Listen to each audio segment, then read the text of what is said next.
dalilnya adalah kita mau pemilu ini bersih, itu dasarnya tuh. Jadi semua yang kita bicarakan di sini arahnya adalah pada pemaksulan Jokowi, udah bener itu.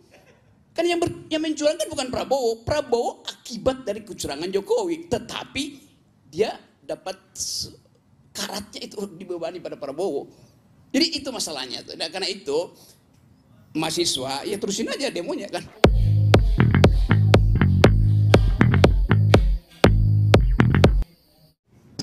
Oke, perumpamaan juga. Umpama ada seseorang yang harus membuktikan ijazahnya palsu apa tidak. Oke, ini umpama ya. Setelah seru ini sampai ke pengadilan. Ini biasa aja nih. Dipanggil ahli kimia untuk melihat komposisi kertas itu sesuai nggak dengan kertas yang di awal, yang biasa dipakai untuk ijazah. Sesuai. Tapi dia kasih catatan ada flek sedikit itu. Maka berarti ada satu partikel yang tidak fit in dengan komposisi. Udah, tapi dianggap ya itu kan cuma 1% itu. Dipanggil lagi ahli biologi untuk melihat asal usul hilenya, apa namanya itu, zat kayunya di situ tuh sama apa enggak? Ya sama juga, cuman ya ada sedikit 2% itu. Dan seterusnya. Pertanyaan saya, kalau ijazah itu cacat 2 tambah 1%, cacat 3%, asli apa tidak? Headline bilang, ijazah dia itu bukan palsu karena 97% asli. Tapi kalau kita punya otak, 3% palsu artinya ijazah itu palsu. Kan gitu logiknya. Jadi kalau tadi misalnya 154.541 saya udah korting tadi itu. 154 dianggap sebagai cacat, harusnya dianggap bahwa pemilih itu cacat. Oke. Tapi nanti debat. Tapi kan cuma 154.000. Oke, saya tambahin 150 berapa tadi? 154.541. 154.557. Naik sedikit. Sampai hari ini kita dapat threshold. Sama seperti Babe Haikal, dulu dia punya jenggot misalnya tuh, dia cukur sekarang. Jenggot itu apa? Jumlah yang ada di dagunya, kalau cuma satu jenggot apa bukannya jenggot juga. Karena apa yang menggantung di dagu namanya jenggot, mau 10 apa segala macam. Itu problemnya itu. Nah kalau saya misalnya bilang, ya oke, 154.000 itu kecil, cuma 19%. Naikin sedikit. 19,5. Naikkan sedikit, masih kecil dong. Jadi sampai kapan itu mau dijadikan palsu? Apa mau sampai 50%? Logikanya begitu. Apalagi ini soal suara rakyat. Tapi saya skip aja itu. Bagi saya hanya butuh 1 TPS untuk menyatakan bahwa pemilu kita gagal. Yang curang cuma 1 TPS. Roy salah, nggak ada 154.000. TPS nomor 90 di Jalan Merdeka Barat, di Mahkamah Konstitusi. Dari situ dimulainya tuh. Nah dugaan itu yang kita sebut sebagai tadi Presiden Joe Biden sudah mengucapkan selamat pada Pak Prabowo, selesai sudah diakui oleh bukan dunia, Amerika akui. Oke.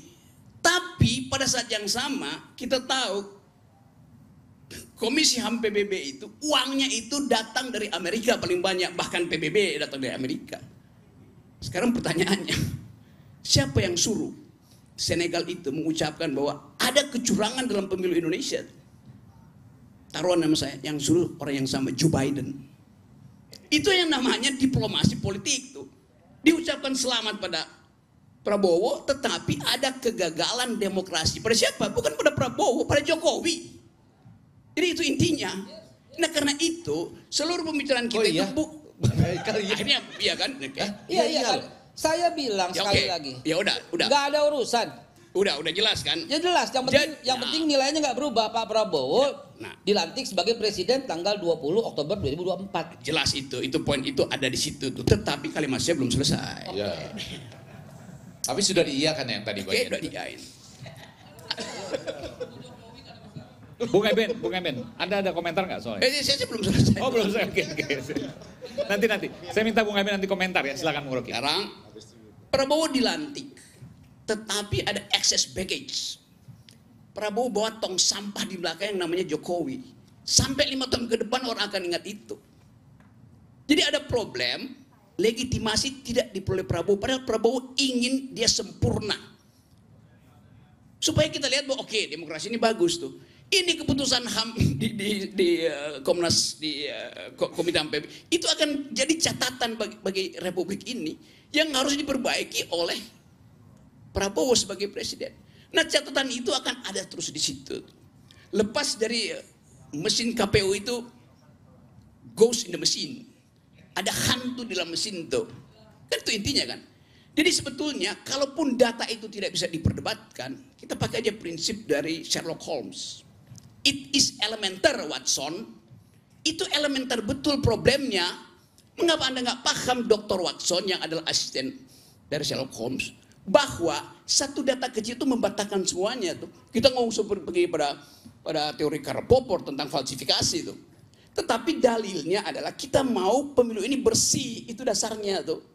Jadi semua yang kita bicarakan di sini arahnya adalah pada pemaksulan Jokowi. Udah benar itu.